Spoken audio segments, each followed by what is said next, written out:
시험이라는 말만 들어도 이렇게 마음이 좋지 않습니다. 더군다나 학생들은 그 시험이라는 말에 무척 부담을 느낍니다. 도대체 시험은 누가 만든 거야? 이렇게 우리 때도 그랬는데 요새도 아마 그러지 않나 모르겠어요. 그러다가 어느 날 성경을 보니까 하나님이 아브라함을 시험하시려고. 그럼 하나님께서 시험을 만든 게 아닌가? 그렇게 생각하는 사람도 있을 것 같습니다. 여기서 말하는 시험은 그런 시험이 아니고 다른 시험입니다.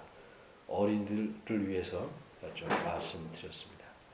근데 시험 중에도 그렇게 힘들지 않고 해볼 만한 시험이 있어요. 이를테면 키가 얼마나 컸는가 재보는 시험. 괜찮죠.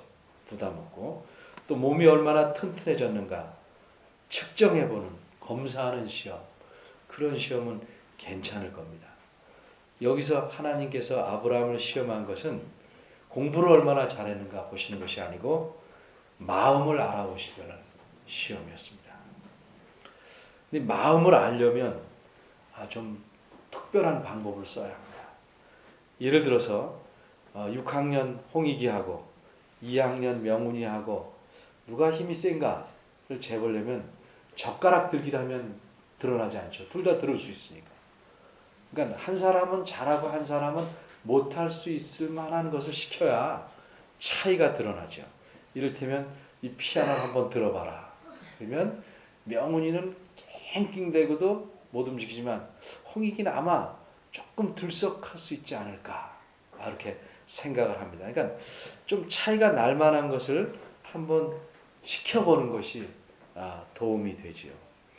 마음을 아는 것도 평상시 갖고 있을 마음보다 좀 더 큰 결심이 필요한 것.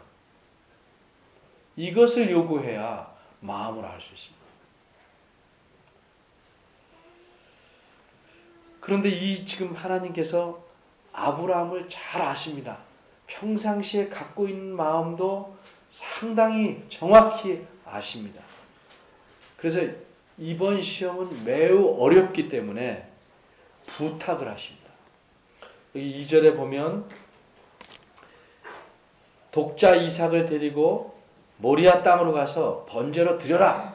안 드리면 안 된다. 이런 뜻이 아니고 이 원문은 그렇게 해줄래 하는 뜻입니다. 부탁입니다. 바꿔 말하면 이거는 정말 못하겠습니다. 라고 해도 별 문제가 없는 그런 시험입니다. 그러면 이 부탁은 어떤 내용의 부탁인가? 금방 읽은 내용이지만 한번 좀 자세히 살펴보겠습니다. 하나님께서 사람의 마음을 시험하실 때는 그 사람에게 꼭 알맞는 것으로 하십니다. 그죠? 도매금으로 똑같은 것 하시지 않고 그 사람에게 필요한 것을 합니다. 예를 들어서 돈에 벌벌 떠는 사람들은 그것을 써야 될 기회를 한번 줘보십니다. 역시 벌벌 떱니다. 그래서 시험을 통과하지 못합니다. 남에게 신경 안 쓰고 자기만 편히 살려는 사람들에게는 그 좀 신경 쓸 일을 주십니다. 그랬더니 마음에 폭풍이 일어납니다.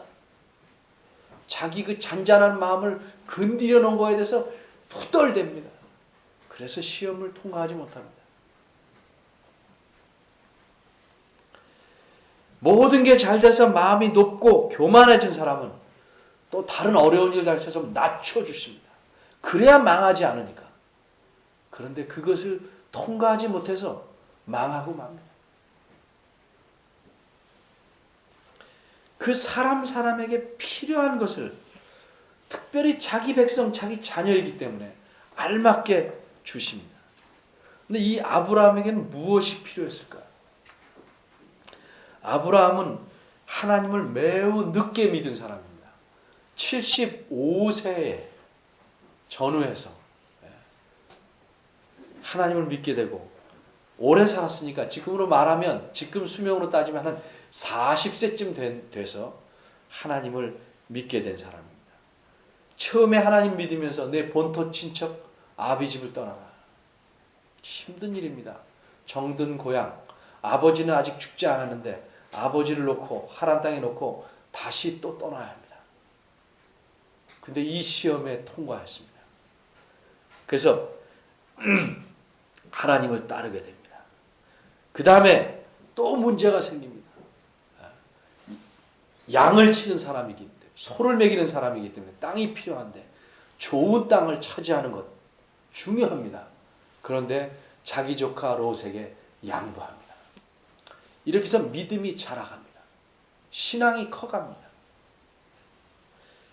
그 다음에 잡혀간 그 조카와 그 식구들을 구하기 위해서 적군을 쫓아가서 사람들을 잡아옵니다. 그에 다른 그 해당 지역의 왕이 많은 재물을 가지라고 합니다. 그럴 때 아브라함이 말합니다. 너로 인해서 내가 부자 됐다는 소리 듣기 싫다. 그 모든 재산을 하나도, 실오라기 하나도 갖지 않습니다. 재물에 대해서 모든 면에 아주 성숙함을 보였습니다. 그런데 이제 나이 100세가 넘었습니다. 이 집에 아들이 없다가 하나님께서 100세 때 아들을 주는데 그 아들의 이름이 이삭입니다. 근데 보통 아들이 아닙니다. 단지 늦게 나서 귀염둥이라는 뜻에서 보통 아들이 아닌 게 아니고 하나님께서 이 이삭을 통해서 하나님이 약속하는 모든 것을 다 이루겠다고 약속한 그 아들입니다. 바꿔 말하면 하나님의 모든 약속과 복을 받는 통로로서 주어진 아들입니다. 그래서 이 이삭은 독자다. 어떤 의미에서 늦게 얻은 아들이라를 떠나서 하나님의 약속, 그 복을 받는 약속 덩어리입니다. 이 이삭이 없으면 하나님의 약속이 없는 것과 마찬가지입니다. 이 이삭이 없으면 하나님의 복을 받을 수 없는 것과 마찬가지입니다. 따라서 대를 잇는다, 무슨 가물을 잇는다, 그런 의미에서 이 아들 이삭이 귀한 것이 아니고 하나님의 약속, 하나님을 사모하고 하나님의 복을 받는 그 약속을 이루는 자로서 이삭이 필요하다. 근데 그 아들을 하나님이 약속을 이루겠다고 하는 그 아들을 번제로 드리라고 말씀합니다. 번제로 드리란 말은 동물을 잡아서 죽여놓은 것을 통째로 바베큐 하듯이 통째로 불에 태워서 드리는 거죠. 사람을 통째로 죽여서 하나님께 드리라. 죽이라는 겁니다. 동물처럼 죽여라.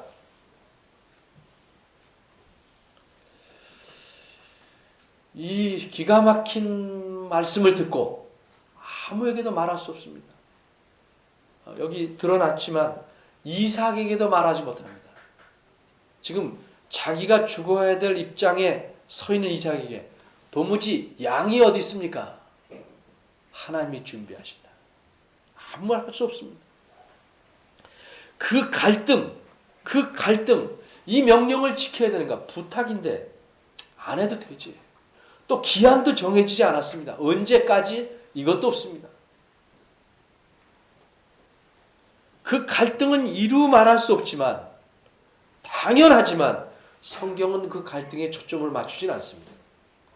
다만 어떻게 해결했는가를 알려줍니다.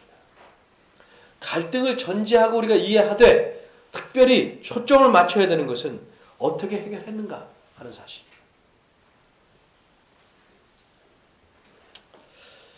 여러분 같으면 어떻게 하겠습니까? 여러분 같으면 도저히 하나님답지 않은 요구를 하신다. 이거 하나님 맞아? 아니야, 이거는 내가 잘못 들었을 거야. 하나님이 이렇게 할 리가 없어. 여러 가지 생각을 합니다. 그래도 하나님 뜻이 맞다면 선택을 해야죠. 하나님을 믿을까? 그냥 아쉽지만 여기서 끝낼까?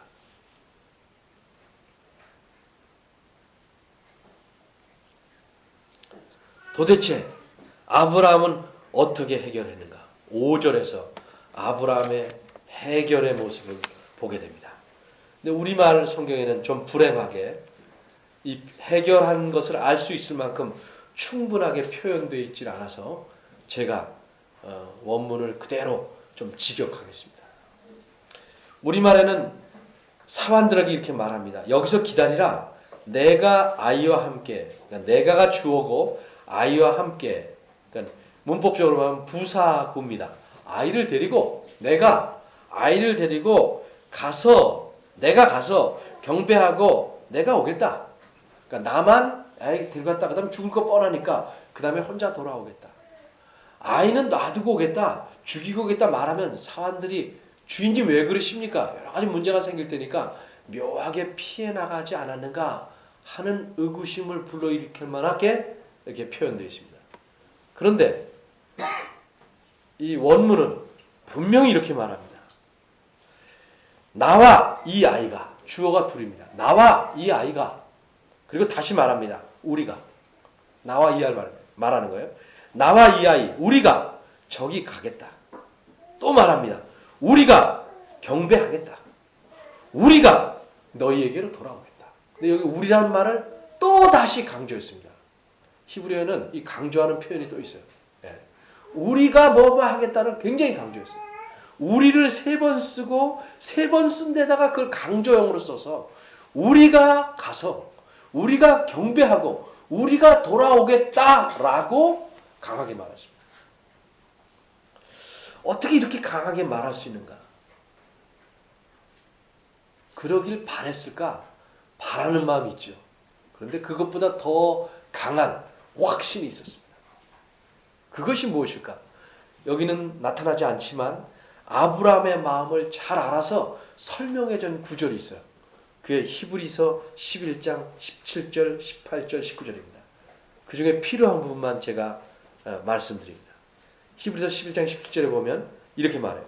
아브라함은 시험을 받을 때에 믿음으로 이삭을 드렸다. 그렇죠? 어떤 믿음으로 드렸을까? 19절에 이렇게 말합니다. 저가 아브라함이 생각하기를 하나님께서 능히 죽은 자 가운데서 다시 살리실 줄로 생각하였다. 아브라함은 이렇게 생각했어요. 하나님이 이삭을 번제로 드려라. 그럼 내가 가서 드린다. 그럼 죽는다. 그럼 하나님 받으시고 그 다음에 다시 이삭을 살려주실 것이다. 이렇게 확신하고.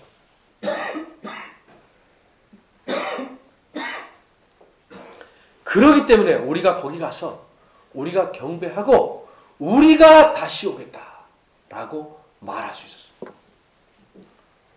근데 이 확신이 정말 맞는 것인가? 혼자만 그렇게 생각했고 하나님은 죽일 때도 놔뒀고 죽인 뒤에도 살리지 못했는가? 그런 하나님이라면 믿을 필요 없죠.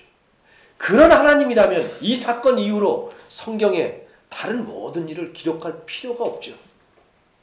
그런 하나님이라면 여기 이렇게 앉아서 그분을 예배할 필요도 없지요. 근데 어떤 일이 벌어졌습니까? 물론 하나님은 죽은 다음에 다시 살리실 수 있죠. 그러나 하나님은 어떤 분이십니까? 그 죽이는 것조차 원치 않으셨습니다. 죽였다가 살린다 할지라도 죽었다 살아나는 게 중요한 게 아니고 아버지가 자기 생명보다 귀한 아들의 생명을 죽일 때 느끼는 아픔, 고통 능히 잘 아십니다. 급하게 천사가 막습니다. 아브라함아 절대 손대지 말아라.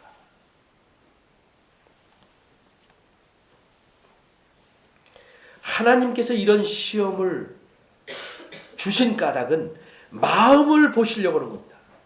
그 아들 자체를 죽이는 데까지 가야 완전히 죽여야 마음을 보는 게 아니고 기울어지는 마음, 그걸 보시려는 겁니다.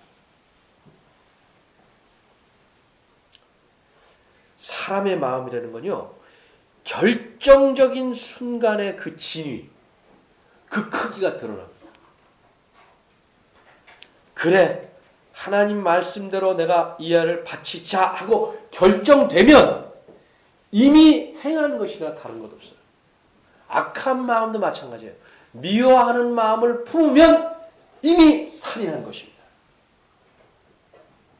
마음은 결정이 되면 그 다음에 행동은 시간의 문제입니다.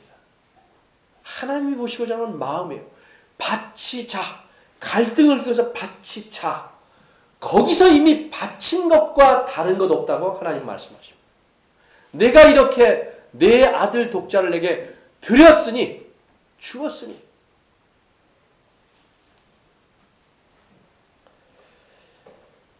예수님을 믿지 않는 사람이라 할지라도 모든 사람들은요, 자기 생명은 내놓을 수 있어요. 굉장히 큰 사랑입니다. 그런데 아들의 생명을 내놓으라, 차라리 내가 대신하지. 그런데 하나님은 요구하시는 게 내 생명 아니고 내 아들의 생명을 내놔라. 하나님의 약속을 이루는 그 약속 덩어리 이삭을 내놔라.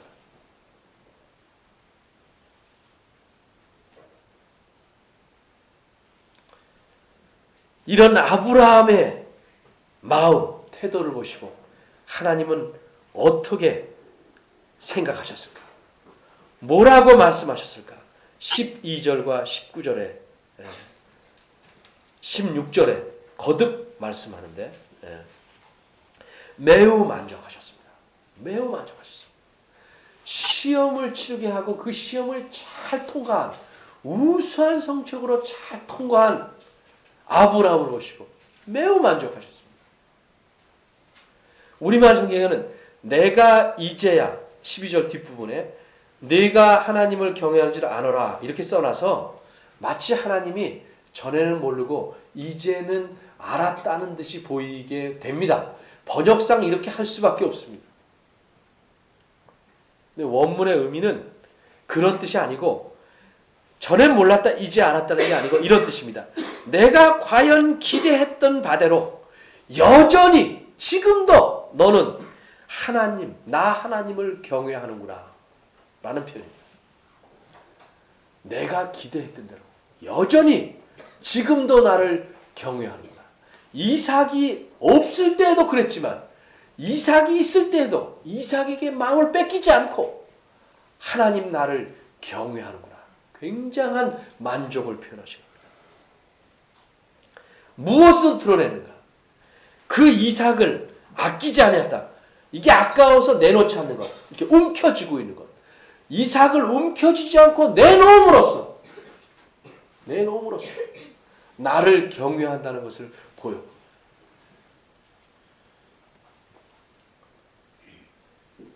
저도 그런 실수 여러 번 해서 힐난을 받은 적이 있는데 지금은 이제 그 수준은 훨씬 넘었다고 스스로 생각해요. 지금도 기억에 남는 것이 죄송합니다. 감기가 심해가지고 제가 만년필을 쓰기를 참 좋아합니다.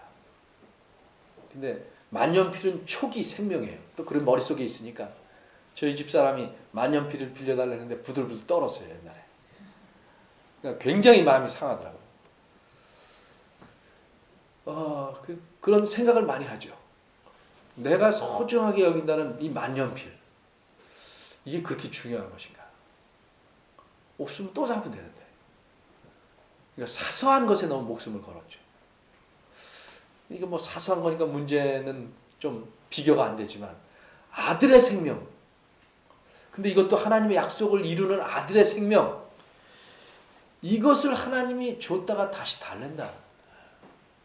이건 굉장히 생각할 것이 많은 거죠. 제가 전에도 한번 이런 예를 썼습니다. 내가 당신의 너의 모든 필요한 걸 대주겠다. 그리고 일일이 나한테 타지 말고 이 통장하고 도장 갖고 네가 마음대로 찾아 써라. 그거 갖다 맡기고서 어느 날 다시 통장과 도장을 가져라고 할 때 그 기분이 어떨까? 이분이 약속을 바꾼가?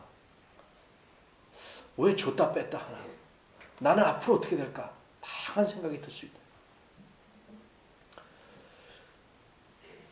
하나님께서 아브라함을 통해서 이런 시험을 하는 큰 목적은 무엇인가? 이게 오늘 본문의 핵심이에요. 하나님 말씀하신 약속, 그 지키지만 정말 믿어야 될 것은 약속 자체가 아니고 이 약속을 하신 분을 믿어라.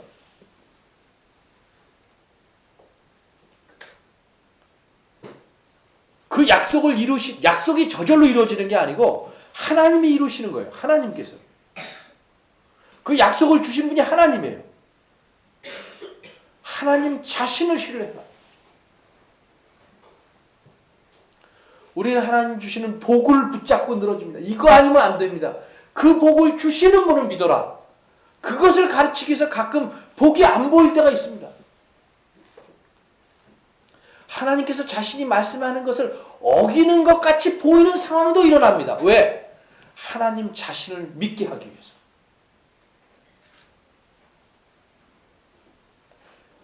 하나님 자신을 신뢰하는 법을 가르치는 거예요.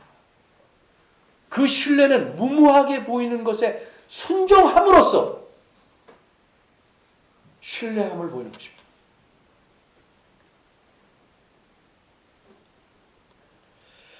어떤 분이 이렇게 말해요.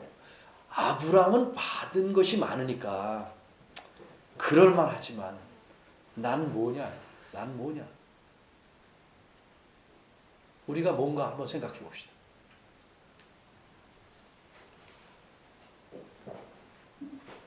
자기가 가장 사랑하는 아들의 생명도 하나님 말씀에 따라 드릴 수 있다.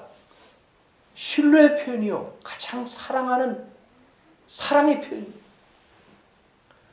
소망과 모든 믿음과 사랑을 담뿍 담았던 이삭을, 자기보다 더 사랑하는 이삭을 바칠 수 있었다. 그만큼 하나님을 더 사랑한다. 더 신뢰한다는 표현입니다.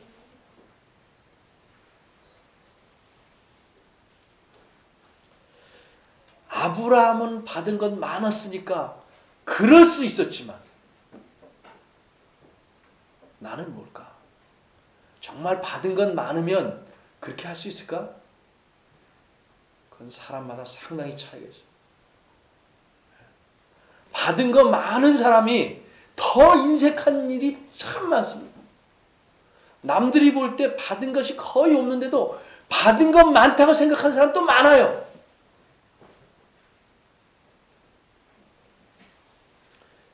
자, 따져봅시다. 하나님께서 여러분들에게 뭘 안 주셨습니까?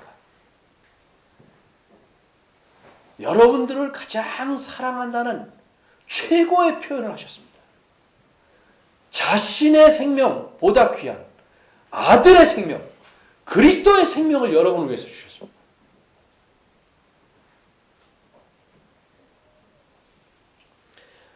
어쩔 수 없이 주신 것 아니고 오래전에 약속하신 대로 여인의 후손에게서, 하와에게서, 아담과 하와의 후손에게서 그리스도가 나게 하시고 마침내 때가 이르매 이 땅에 오게 하셔서 그를 믿는 자마다 죄가 얼마나 많든지 그 책임을 묻지 않기로 하나님이 하셨습니다. 왜? 예수 그리스도를 번제로 희생 제물로 삼으셔서 십자가에서 죽이시게 하심으로써 모든 죄값을 없애신 것입니다. 여러분 이렇게 생각하실지 몰라요. 하나님이니까 그 정도는 해야지. 근데 사람도요. 사람이 온전하면 할수록 느낌과 의지와 생각이 균형이 잡힙니다. 온전한 사람이고 성숙한 사람일수록 감정도 매우 풍성합니다. 메마르지 않습니다. 하나님은 완전하신 분입니다.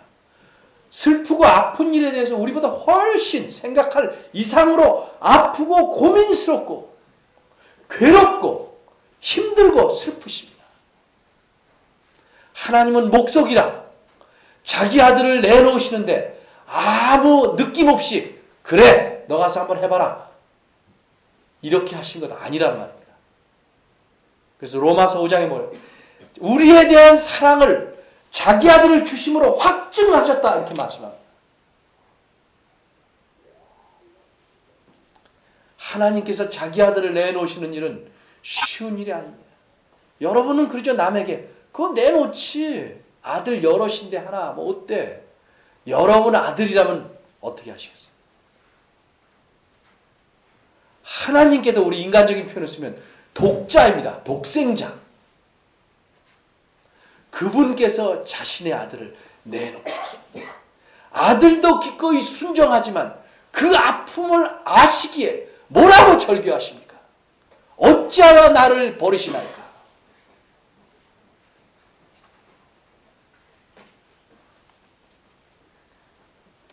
저와 여러분을 위해서 하나님은 자신의 아들을 내어주셨습니다. 잠깐 빌려준 것 아니고 우리의 죄 때문에 대신 죽게 하셨습니다.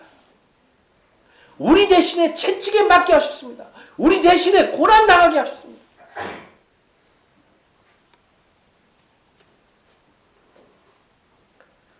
그래서 후에 사도 바울은 이렇게 말합니다. 하나님의 사랑에 대해서 이렇게 말합니다. 자기 아들을 아끼지 아니하시고 우리 모든 사람들을 위하여 내어주신 이가 어찌 그 아들과 함께 모든 것을 우리에게 은사로 선물로 주지 아니하시겠느냐?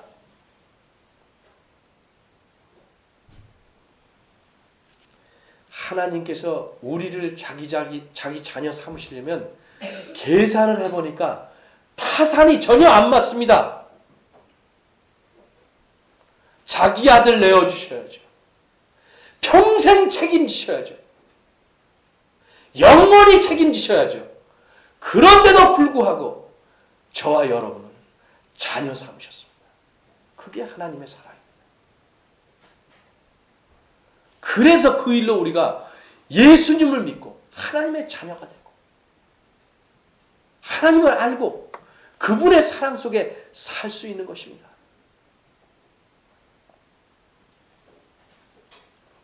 근데 우리는 어떻게 삽니까? 나를 위해 모든 것을 버리신 하나님을 위해서 무엇을 하며 삽니까? 매일 하나님 이거 달라 저거 달라 복만 달랍니다.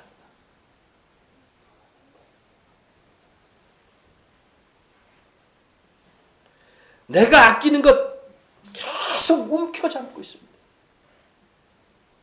조금이라도 사랑하는 표현을 보이는 것조차 싫어서 고집스럽게 욕심만 부리고 삽니다.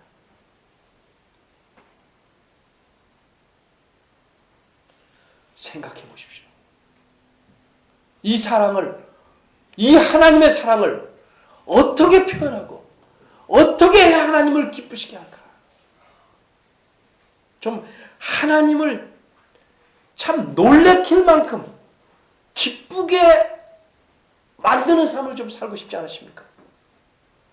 야, 내가 아직 너가 그 정도 수준에 안 올라온 줄 알았는데 정말 대단하다.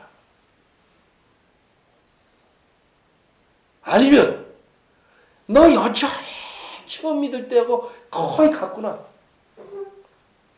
나이는 왜 먹냐? 교회는 왜 다니냐?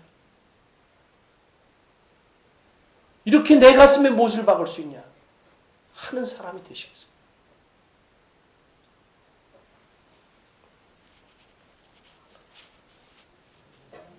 우리 삶을 돌아보며 하나님의 사랑을 머리로만 말고 좀 가슴으로 느껴봅시다. 그리고 손으로, 몸으로, 마음으로 표현해 봅시다. 기도하겠습니다. 하나님 아버지, 우리에게 자신의 생명보다 귀한 아들의 생명을 주시고 모든 필요한 것들을 공급해 주시는 이 하나님의 은혜를 두 눈 크게 뜨고 보게 하시고 감사하는 마음을 갖게 하시옵소서. 하나님의 사랑으로 모든 것을 보게 하시며 하나님의 사랑에 젖어서 살아가는 저희들 되게 하시옵소서. 메마른 가슴에 하나님의 사랑이 넘치게 하시고 이 야가 빠지고 이기적인 마음에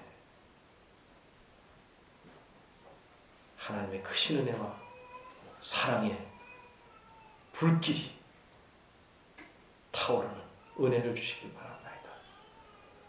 우리 안에 쌓인 못된 것들을 태워주시고 참으로 하나님을 향해 내 모든 것을 열고 드리는 저희들 되게 하시옵소서. 예수님의 이름으로 기도합니다. 아멘.